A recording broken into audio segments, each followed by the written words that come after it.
अस्सलाम वालेकुम स्टूडेंट, आज हम अपने टॉपिक को कंटिन्यू करेंगे। स्पोर्ट एंड मूवमेंट हम पढ़ रहे थे इन एनिमल्स।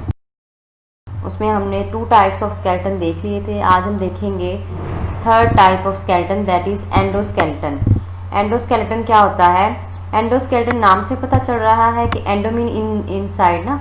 तो endoskeleton is primarily made up of 2 type of tissues. इसमें आ जाते हैं बोन्स एंड कार्टिलेज। ये मेन टाइप है जिनसे मिलके ये वाला स्केलेटन बना हुआ होता है। ये स्किन के अंदर होता है ये स्केलेटन। और ये rigid type of connective tissues हैं। दोनों आपने पढ़े हुए हैं कनेक्टिव टिश्यूज क्या होते हैं, क्योंकि ये थोड़ा टिश्यूज जो है, सेल्स जो है वो एम्बेडेड होते हैं मैट्रिक्स के अंदर ना, तो ये उस तरह के होते हैं। तो the cell both cell consist of living cell embedded in matrix of protein that is called collagen. Mean उस मैट्रिक्स को कोलेजिन कहते हैं इस केस में। जो कनेक्टिव टिश्यू के अंदर जो बोन्स और कार्टिलेज के सेल्स हैं वो जिस मैट्रिक्स में एम्बेडेड हुए होते हैं उसका नाम कोलेजिन है। तो सबसे पहले इसमें हम देखेंगे बोन्स को कि बोन क्या है। Most rigid form of connective tissues है। बाकी इतने रिजिड नहीं होते, ये बड़ी रिजिड किस्म की फॉर्म है कनेक्टिव टिश्यूज की। Collagen fibre of bone are hardened by deposits of calcium phosphate. Mean वो कैल्शियम फॉस्फेट से उसकी हार्डनिंग हुई होती है।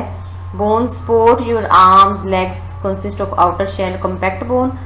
मीन बोन के भी आगे 2 पार्ट्स होते हैं, कॉम्पैक्ट और स्पॉन्जी। आपने देखी होगी कभी किसी जानवर का गोश्त खाते हुए, और उसकी हड्डी को भी देखें तो उसकी बाहर वाली स्मूथ सरफेस होती है, मीन उसमें कोई पोर्स नहीं होते। लेकिन अगर आप उसको तोड़ें तो अंदर से देखें तो वो अंदर वाला हिस्सा ऐसे स्पॉन्ज की तरह होता है, स्पंज की तरह ना। तो वो स्पॉन्जी बोन होती है वो अंदर वाली जो है। कॉम्पैक्ट बोन डेंस होती है, उसमें कोई पोर्स वगैरह नहीं होते और ये ज़्यादा स्ट्रॉन्ग होती है, और इसी से मसल्स जो है वो अटैच होते हैं, बाहर जो इर्द गिर्द के मसल्स होते हैं।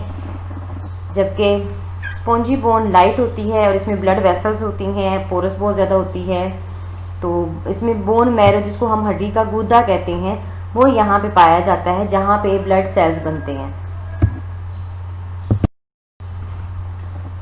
तो बोन्स के साथ बोन्स की फॉर्मेशन में जो सेल्स डिफरेंट इन्वॉल्व होते हैं, ओस्टियोब्लास्ट हैं, ओस्टियोसाइट हैं, ओस्टियोक्लास्ट हैं। बोन फॉर्मिंग सेल यानी जिनसे बोन सेल बनेंगे वो ओस्टियोब्लास्ट हैं। जब बोन सेल पूरा मिच्योर बन जाता है तो उसको ओस्टियोसाइट कहते हैं, और बोन को डिसॉल्व करने वाले को हम ओस्टियोक्लास्ट कहते हैं। Early in development when bone is replacing cartilage, osteoclast invade and dissolve the cartilage. Mean क्या होता है कि सबसे पहले क्या होगा, कार्टिलेज होगा, उससे फिर आगे बोन बननी है। तो बोन रिप्लेस कार्टिलेज, ओस्टियोक्लास्ट जो है वो जो कि बोन डिसॉल्विंग सेल है वो आएंगे, वो उसको कार्टिलेज को डिसॉल्व करेंगे। फिर ओस्टियोब्लास्ट सेल आएंगे जिनसे न्यू बोन सेल बनेंगे और फिर वो ग्रो करेंगे और मैट्रिक्स ऑफ बोन जो है वो हार्डन होना शुरू हो जाएगा, और ग्रेजुअली जो है ओस्टियोब्लास्ट जो है उसके अंदर ट्रैप हो जाएंगे। तो इस तरीके से ये देखें कि स्टेम सेल होते हैं, उनसे ओस्टियोब्लास्ट बनते हैं, फिर वो ओस्टियोसाइट होते हैं। जब उनकी मुद्दत पूरी हो जाती है ओस्टियोसाइट्स की तो फिर वो बोन डिसॉल्विंग सेल जिसको ओस्टियोक्लास्ट कहते हैं वो आते हैं, वो उनको डिसॉल्व कर देते हैं और फिर नए सिरे से वो नया बोन सेल बनने का प्रोसेस जो है वो स्टार्ट हो जाता है। आप इस डायग्राम में आप इसको देख सकते हैं। नेक्स्ट है पोर्शन स्केलेटन का कार्टिलेज। तो ये सॉफ्ट होता है बोन की निस्बत, it is a form of connective tissue. ये हमने स्टार्ट में पढ़ा है कि दोनों ही कनेक्टिव टिश्यू से बने हुए होते हैं। It covers end of bone eight joint. Joints जहाँ पे होते हैं उसकी ऊपर वाली जो सरफेस है that is covered with cartilage. और इसके अलावा ये फ्लेक्सिबल पोर्शन जो होते हैं जैसे नोज है, ईयर है, तो ये भी कार्टिलेज से बने। आपने देखा होगा कि इसके अंदर हड्डी नहीं होती, कुरी हड्डी जिसको कहते हैं ना, कार्टिलेज वो होती है कुरी हड्डी, कि वो नरम होती है, थोड़ी फ्लेक्सिबल होती है वो। लिविंग सेल्स जो कार्टिलेज के हैं उनको कॉन्ड्रोसाइट्स कहते हैं। उनको ओस्टियोसाइट्स कहते थे बोन को, और इनको कॉन्ड्रोसाइट्स कहते हैं। और excrete the cell flexible elastic non living matrix collagen, जो कि जिसके अंदर कॉन्ड्रोसाइट्स जो है वो एम्बेडेड हुए होती हैं, और इसके अंदर ब्लड वेसल्स नहीं होती, ये विदाउट ब्लड वेसल्स होते हैं।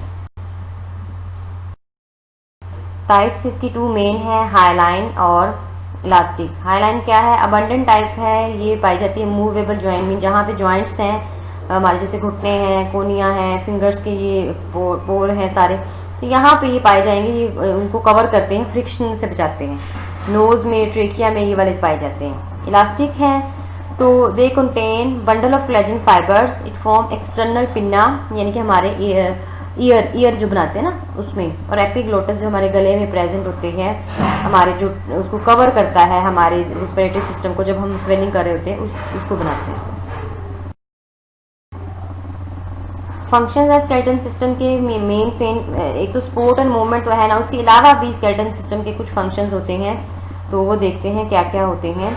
तो नंबर 1 है सपोर्ट एंड शेप। तो ये है हमारी बॉडी को या ऑर्गेनिजम्स की बॉडी को सपोर्ट प्रोवाइड करते हैं, मसल्स को अटैच करने में के लिए उसकी साइड प्रोवाइड करते हैं, जिससे जो है वो बॉडी की शेप मेंटेन होती है।